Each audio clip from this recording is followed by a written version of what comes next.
Hello mga loves! Panibagong kwento na naman po ang ating mapapakinggan ngayong araw na binahagi po sa atin ng ating center na si Sir Chris. Tara na at samahan niyo po akong pakinggan ang kwento ng kanyang buhay at mga karanasan. Magandang araw po sa inyong lahat. Ako nga pala si Chris, 21 anyos pa lamang. At gusto ko lang ibahagi ang isa sa mga experience ko na hindi ko talaga makakalimutan. Lumaki ako, Miss Love, na malapit sa pamilya ng best friend ng nanay ko, si Tita Loisa. Halos magkapatid na nga ang turingan nilang dalawa sa isa't isa. Kaya bata pa lamang ako, kilala ko na si Ate Caroline, ang nag-iisang anak ni Tita Loisa. Pero noon ko lang siya muling nakita matapos ang napakaraming taon. At hindi ko inaasahan na sa simpleng 2 linggong bakasyon na iyon, magbabago pala ang tingin ko sa kanya. Summer noon, Miss Love, at bakasyon ko sa school. Umuwi muna ako sa probinsya namin dahil bakante rin naman ako. Madalas lang kasi akong nasa dorm at naiinip na rin ako. Araw ng Sabado, nang dumating sina Tita Loisa sa bahay namin. Nasa likod ako noon at may inaayos sa motor ko nang marinig kong may sasakyang huminto sa tapat ng bahay. Ma, dumating na ba sila? Sigaw ko habang nagpupunas ng kamay. Oo, halika na. Pagpasok ko sa loob, unang bumungad sa akin si Tita Loisa na masayang nakikipagkwentuhan kay Mama. Pero natigilan ako nung makita ko ang babaeng nakatayo sa tabi nila. Naka-white fitted shirt lamang siya at simpleng jeans pero halatang elegante tingnan. Maputi, mahaba ang buhok at kahit simple lang ay halatang maganda. Ang Ate Caroline mo, pakilala ni Mama. Naalala ko tuloy yung huling kita ko sa kanya noong bata pa ako. Tahimik pa siya noon at talagang sobrang payat. Pero ngayon, napalunok ako. Ibang-iba na. Hello, Ate Caroline. Sabi ko habang pilit na pinapakalma ang sarili. Ngumiti naman siya ng bahagya. Hi. Hindi ko alam kung bakit pero parang biglang gusto kong ayusin yung itsura ko. Sana sinabi mo man lang na may magaganda pala tayong bisita ngayong araw para nakapag-ayos man lang ako. Ay nako, natatawang sabi naman ni Tita Loisa. Marunong palang mambola ang anak mo. Wika nito kay Mama. Hindi naman ho. Sagot ko habang nakatingin kay Caroline. Nagsasabi lang naman ako ng totoo. At ngayon, parang alam ko na kung saan namana ni Ate Caroline ang kagandahan niya. Sabi ko at tumingin kay Loisa. Napailing na lamang to pero nahuli kong napangiti rin. At doon nagsimula ang lahat. Sa bahay namin sila tumuloy ng 2 linggo. Noong una, akala ko simpleng bakasyon lang yun gaya ng dati. Pero habang tumatagal, mas lalo kong napapalapit kay Ate Caroline. Madalas siyang nasa terrace habang nagtatrabaho gamit ang laptop niya. Tahimik lang siya at madalas seryoso. Minsan nakatulala lang habang umiinom ng kape. Hindi ko naman maintindihan pero lagi akong napapadaan doon kahit wala naman akong dahilan. Ate Caroline, napatingin siya sa akin. Inom ka muna ng juice. Salamat. Umupo ako sa harap niya habang tahimik siyang nagtatype. Busy ka lagi ah. Kailangan eh. Single mom eh. Sagot niya. Nagulat ako. Doon ko lang kasi nalaman na may anak na pala siya. Hindi man lang nabanggit ni Mama sa akin. Pero sa totoo lang, hindi talaga halata. Mas mukha pa nga siyang dalaga kaysa sa ibang makakasama ko sa school. Totoo bang 35 ka na? Tanong ko. Curious kasi talaga ako. Tumaas ang kilay niya. Bakit? Mukha bang hindi? Hindi talaga. Bola. Hindi nga.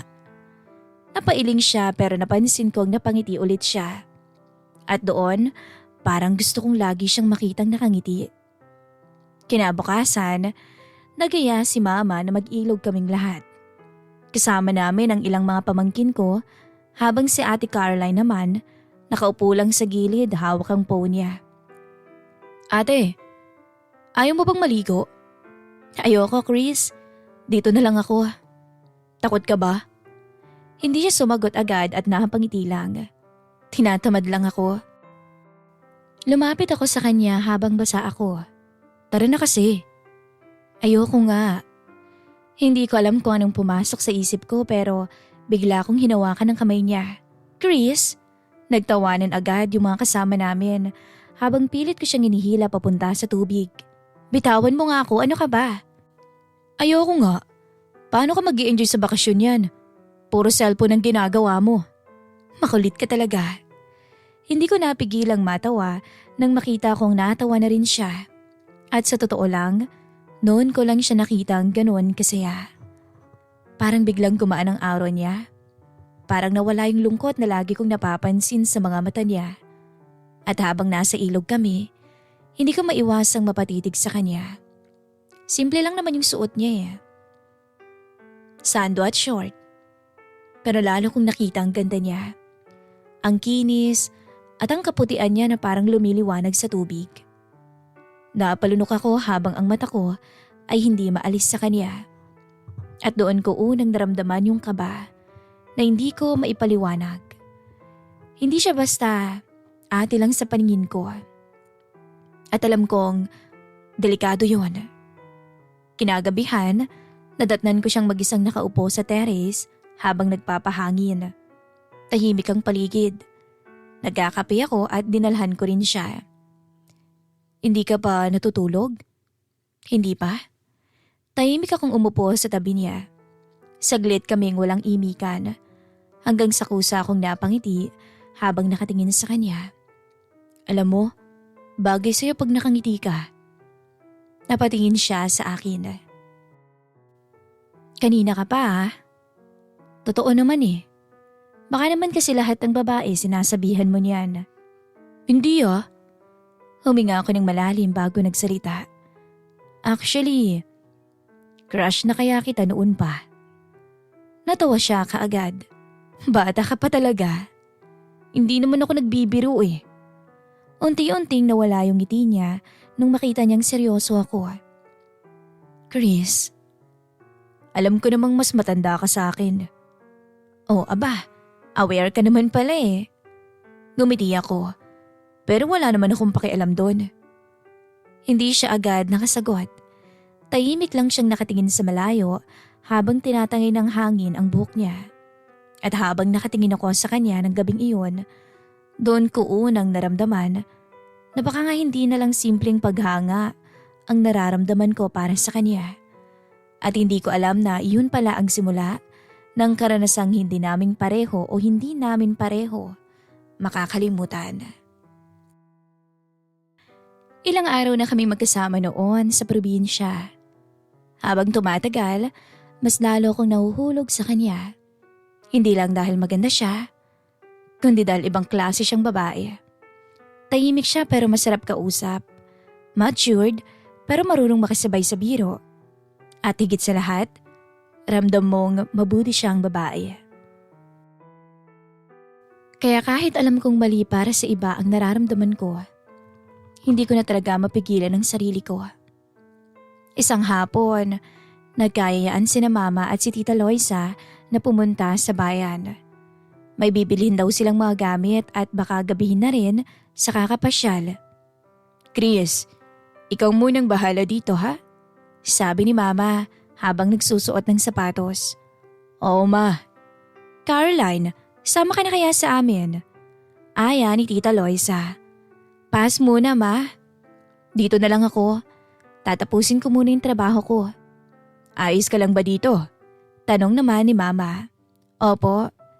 Pagkaalis nilang dalawa, biglang natahimik ang buong bahay. Tanging electric fan at tunog lang ng mga ibon sa labas ang maririnig. Nasa sala ako habang nagsi-cellphone nang makita kong bumaba si Ate Caroline galing kwarto. Nakasando lang siya at maikling short. Simple lang naman pero ewan ko ba? Parang lalo siyang gumaganda habang tumatagal. Anong ulam natin? Tanong niya. Kaya kong magluto ate, gusto mo ba? Talaga? Oo naman, hindi kaya ako pabigat dito sa amin. Natawa siya. Sige nga, tingnan natin. Habang nagluluto ako ng sisig at inihaw na liempo sa likod bahay, nakaupo lang siya malapit sa akin habang nagkakape. Minsan nagkakatinginan kami, minsan nagtatawanan. At sa bawat oras na magkasama kami, lalo akong nagiging komportable sa kanya. Pagsapit ng gabi, nauwi kami sa pag-iinuman. Tigi-isang bote lang sana ng Red Horse pero nasundan pa. Marunong ka palang uminom? Biro niya habang hawak ang bote.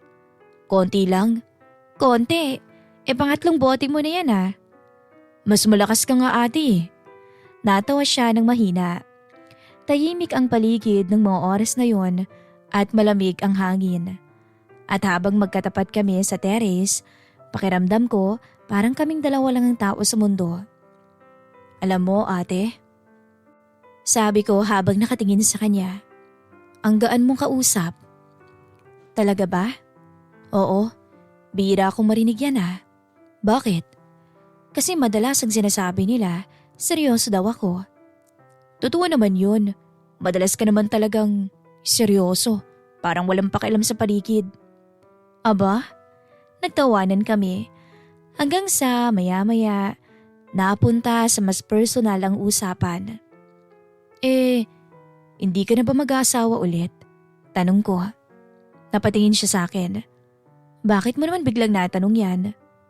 Wala lang, curious lang.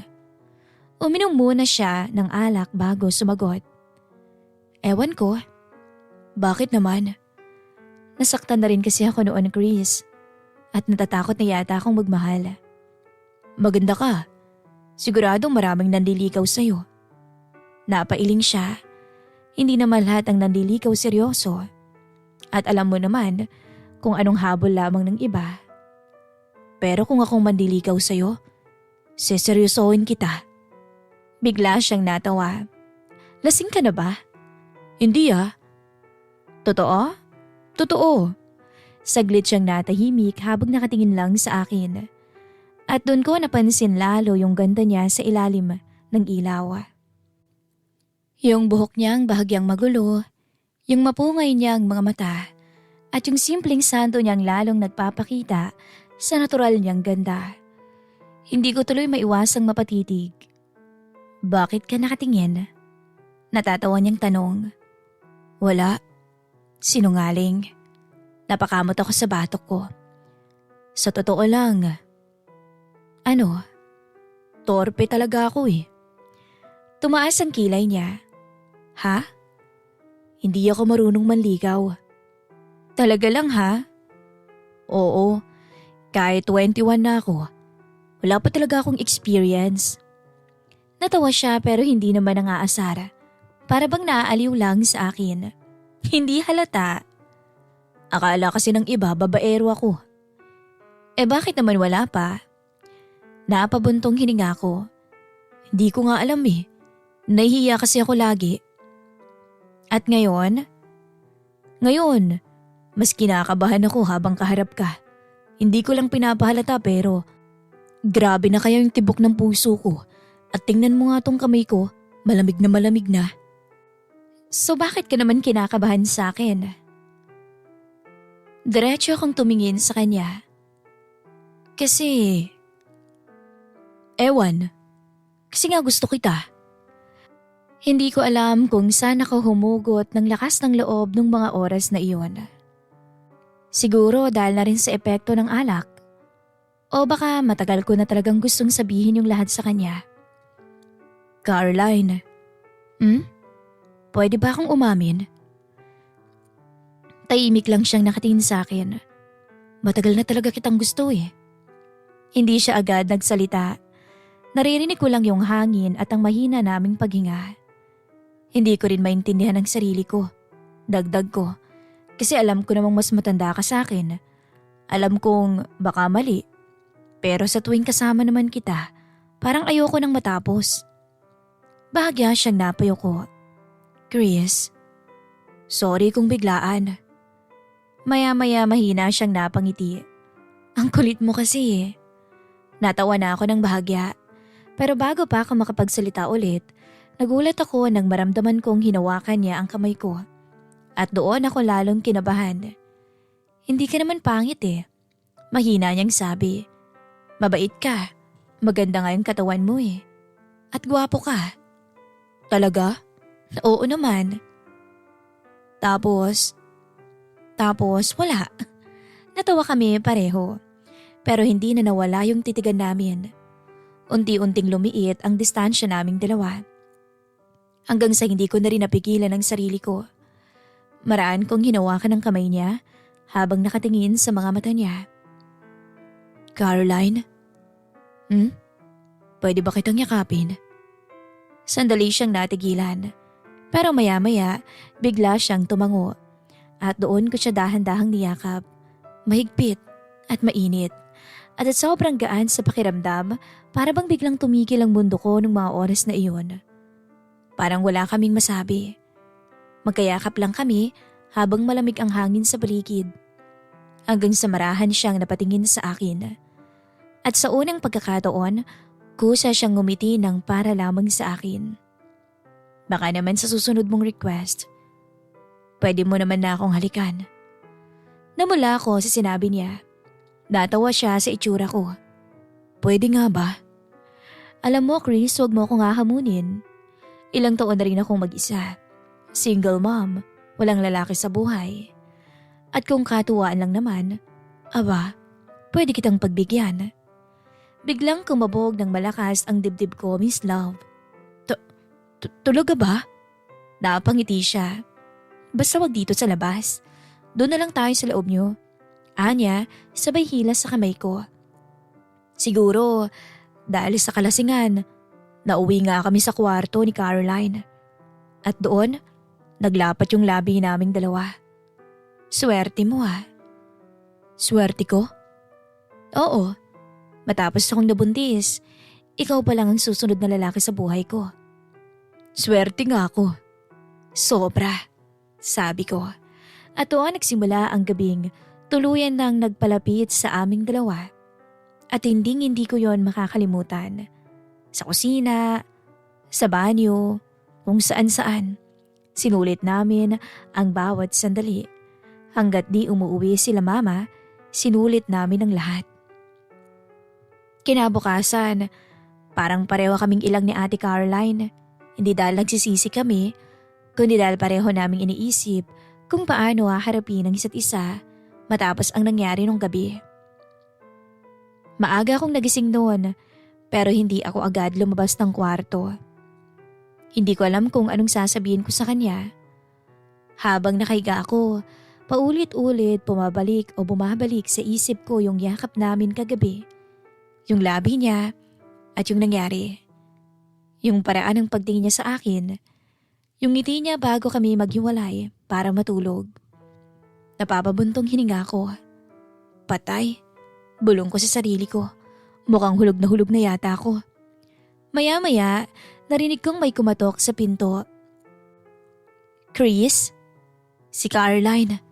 Bigla tuloy akong kinabahan. Ano yun? Gising ka na? Oo. Paglabas ko ng kwarto, nadatan ko siyang may hawak na 2 tasa ng kape. Naka-oversized t-shirt lang siya at nakatali ang buhok.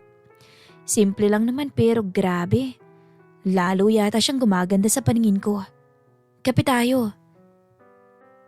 Sabi niya habang inaabot ang tasa. Salamat. Pareho kaming tahimik habang nasa terrace.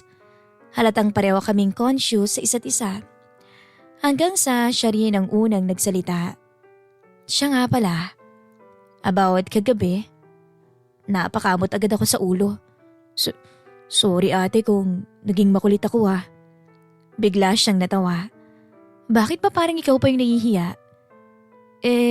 Kasi, huwag kang magkalala. Hindi naman ako nagalit eh. Napatingin ako sa kanya. Totoo ba? Oo naman. Bakit naman ako magagalit? Pareho naman natin gusto, hindi ba? Bagya akong nakahinga ng maluwag. Maya-maya, napailing siya habang nakangiti. Oh, paano ba yan? Paano? May experience ka na.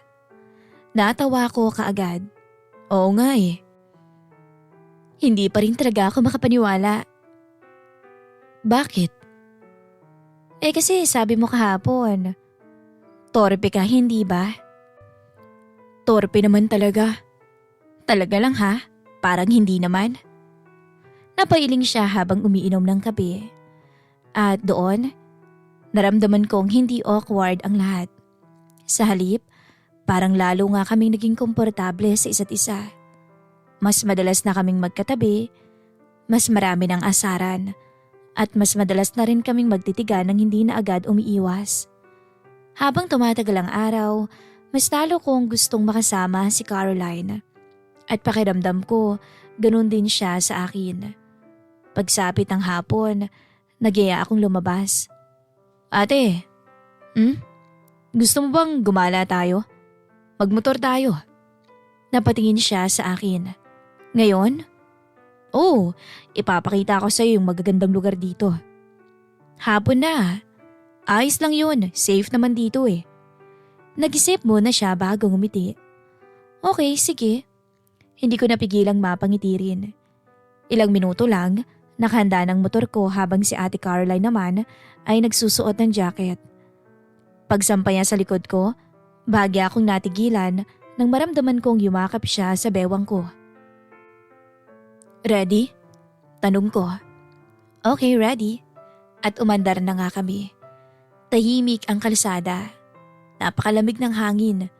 Paminsan-minsan, mas umihigpit ang kapit niya sa akin tuwing may lubak o matarik na daan. At sa bawat pagyakap niya, mas lalo kong kinikilig.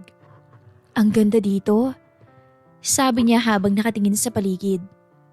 Maganda nga, pero mas maganda ka. Ayan ka na naman. Natawa lang ako. Matapos ang halos 20 minutong biyahe, huminto kami sa isang mataas na lugar na tanaw ang mga ilaw sa malalayong bahay. Tahimik at malamig ang hangin at halos walang tao. Wow, mainay niyang sabi habang bumababa ng motor. Told you. Lumapit siya sa gilid habang pinagmamasdan ng paligid. Ano bang meron dito? Bakit parang secret place mo? Wala. Dito talaga ako madalas tumatambay pag gusto ko mapag-isa. Tumabi ako sa kanya at ilang segundo kaming tahimik na nakatingin lang sa tanawin. Hanggang sa napansin kong nanginginig siya ng bahagya dahil sa lamig. Giniginaw ka? Konti. Agad kong inalis ang jacket ko at nilagay sa balikat niya. Patong-patong na yung jacket mo ah. Oo nga eh, pero salamat. You're welcome. Pagtingin niya sa akin, ilang segundo ulit kaming nagtitigan. At doon na naman bumilis ang tibok ng puso ko. Oh, bakit ka ganyan makatingin? Natatawa niyang tanong. Wala. Sinungaling. Kasi ang hirap mong hindi titigan. Napailing siya pero halatang kinikilig. Chris. Alam mo bang bolero ka? Natawa ko. Ako? Hindi ka nga torpe. Pero grabe naman ang pagkabolero mo. Sino bang babaeng hindi mai inlove sa mga ginagawa mo? Di kung ganoon, inlove ka sa akin? Depende. Anya, sabay tawa. Pero sumasama ka naman sa akin, di ba? Hindi siya nakasagot agad. Sa halip, ngumiti lang siya habang umiiwas ng tingin. At sa hindi ko mapigilang pagkakataon, marahan kong hinawakan ng kamay niya. Hindi naman niya inalis. Mas lalo tuloy lumakas ang loob ko. Caroline, ano na naman? Pwede ba kita ulit yakapin? Bagya siyang napailing habang natatawa. Makulit ka talaga. Pero maya-maya, kusa rin siyang lumapit sa akin. At doon ko siya muling niyakap. Mas mahigpit at mas matagal. Tahimik lang kami habang magkadikit. Ramdam ko ang init ng katawan niya kahit malamig ang paligid. At habang nakatingin siya sa akin, parang unti-unting nawawala lahat ng pag-aalinlangan naming dalawa. Hanggang sa marahan niyang hinawakan ng pisngi ko. Caroline, bulong ko. Parang ayoko nang matapos ang bakasyon mo. Habang papalubog ang araw, nilatag namin ang banig at naghanda ng pagkain na dala namin. Pagkatapos noon, hindi ko alam kung bakit muli kaming nauwi sa isang mainit na sandali. Habang naririnig ko ang ingay ng hangin at mga ibon, sumasabay rin ang ingay na nanggagaling sa labi ni Caroline. At kasabay noon ang pagbanggit niya sa pangalan ko. Mabilis lumipas, Miss Love, ang bakasyon sa probinsya. Parang kailan lang nung dumating sina Ate Caroline sa bahay namin. Ngayon huling gabi na nila. Bukas ng umaga, babalik na rin sila ng Maynila. At simula pa lang nung paggising ko, mabigat na talagang pakiramdam ko. Habang nag-aalmusal kami, napansin ko ang tahimik din si Caroline. Paminsan-minsan, nahuhuli ko siyang nakatulala lang. Uy, bakit parang ang lungkot yung dalawa? Biro ni Mama. Baka kasi mamimiss ako ni ate. Sagot ko kaagad. Ay wow, natatawang sabi naman ni Caroline. Totoo naman ah. Feeling ka talaga. Nagtawanan sila Mama habang ako naman napapangiti lang habang nakatingin sa kanya. Pero sa totoo lang, mamimiss ko talaga siya. Sobra. Buong maghapon, sinulit namin yung natitirang oras. Tinulungan ko na rin silang mag-ayos ng mga gamit at mga iuuwing pasalubong. Minsan, palihim kaming nagkakatitigan ni Caroline habang abala sila Mama sa kwentuhan. Parang pareho naming iniiwasang isipin na matatapos na ang bakasyon. Pagsapit ng gabi, maaga nang natulog sina Mama at si Tita Loisa dahil maagang araw sila nga alis kinabukasan. Ako naman, lumabas muna sa terrace. Tahimik ang paligid at habang nakaupo ako roon, maya-maya lang ay narinig kong bumukas ang pinto. Si Caroline. May dala-dala siyang kape. Alam kong di ka pa matutulog, sabi niya habang inaabot sa akin yung isa. Napangiti ako. Kilalang kilala mo na talaga ako ah. Siyempre feeling close. Close naman talaga tayo ah. Napailing siya habang natatawa. Umupo siya sa tabi ko at tulad ng mga nakaraang gabi, tahimik muna kaming nagmasid sa madilim na paligid. Pero iba yung pakiramdam nung gabing yun. Mabigat. Parang parehong ayaw magsalita tungkol sa pag-alis nila. Hanggang sa ako na lang ang unang bumasag ng katahimikan. Bukas, aalis na kayo. Oo nga eh. Mamimiss kita. Mamimiss din kita. Ewan ko pero para bang biglang gumaan ang dibdib ko nung marinig ko yun. Totoo ba? Oo naman. Napangiti ako habang nakasandal sa upuan. Akala ko kasi pagbalik mo sa Maynila, kakalimutan mo na ako eh. Bakit naman? Bumalik ko. Bahagya siyang natawa bago tumingin sa malayo. Alam mo, Chris, matagal na rin akong hindi naging masaya ng ganito.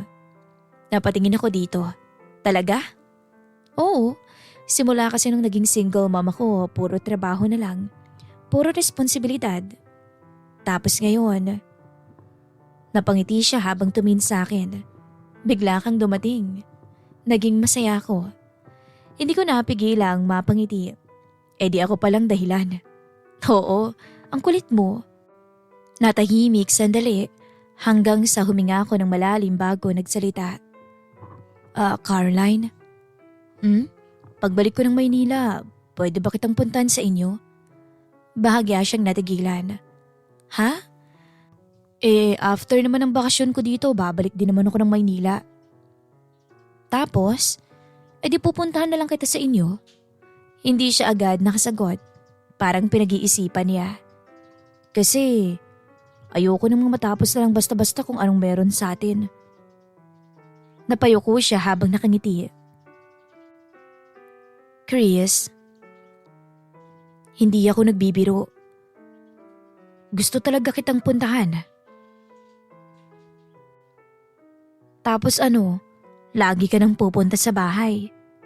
Kung papayagan mo, bakit naman hindi? Napapailing siya habang natatawa. Maya-maya tumingin siya sa akin. Alam mo ba, nung una akala ko simpleng bakasyon lang to. Hindi ko inaasahan na magiging espesyal. Ganun talaga. Espesyal kasi ako eh. Mayabang, gwapo pa. Natawa na siya ng tuluyan. At siguro iyon yung isa sa mga paborito kong tunog na tawa na narinig ko sa kanya. Basta, sabi ko habang nakatingin sa kanya, kahit bumalik ka na ng Maynila, hindi kita kakalimutan. Tingnan natin. Totoo nga. Paano kung may makilala kang mas bata, mas maganda? Napataas agad ang kilay ko. Ano ba? Malay mo lang naman. Wala na akong hahanapin pa. Talaga lang ha? Oo naman. Sa'yo lang ako no. Kontento ako sa'yo. Tahimik siyang ngumiti bago sumandal ng bahagya sa balikat ko. At doon ko naramdaman yung kakaibang saya. Simple lang pero totoo. Hindi ko alam kung anong mangyayari pagbalik namin sa normal naming buhay. Hindi ko alam kung magiging madali ba lahat. Pero isang bagay ang sigurado ko. Hindi ko pagsisisihan yung bakasyong yun. Dahil doon ko nakilala yung babaeng hindi ko inaasahang magpapabilis ng tibok ng puso ko. At bago kami matulog ng gabing yun, nagkausap pa kami ng matagal tungkol sa trabaho niya, sa pag-aaral ko at sa anak niya, sa mga plano namin pagbalik sa Maynila. Kinabukasan, maaga silang umalis. Habang papaalis ang sasakyan nila, sumilip si Caroline sa bintana at ngumiti sa akin. Tatandaan ko yung sinabi mo ah. Napakamot ako sa ulo. Saan dun? Tanong ko din. Yung pupuntahan mo ko. Napangiti ako habang tumatango. Huwag mong kakalimutan yun. Oo naman. At habang papalayo ang sasakyan nila, alam kong hindi doon natapos ang kwento naming dalawa. Dahil minsan, may mga taong dumarating sa buhay mo nang hindi mo inaasahan. At kahit maikling panahon lamang, nag-iiwan sila ng bagay na habang buhay mong dadalhin. Sa ngayon, papatapos na ang aking bakasyon dito sa aming probinsya. At excited na ako, Miss Love, na bumalik sa Maynila at makitang muli si Caroline. Hanggang dito na lamang po ang kwento ng aking buhay at karanasan.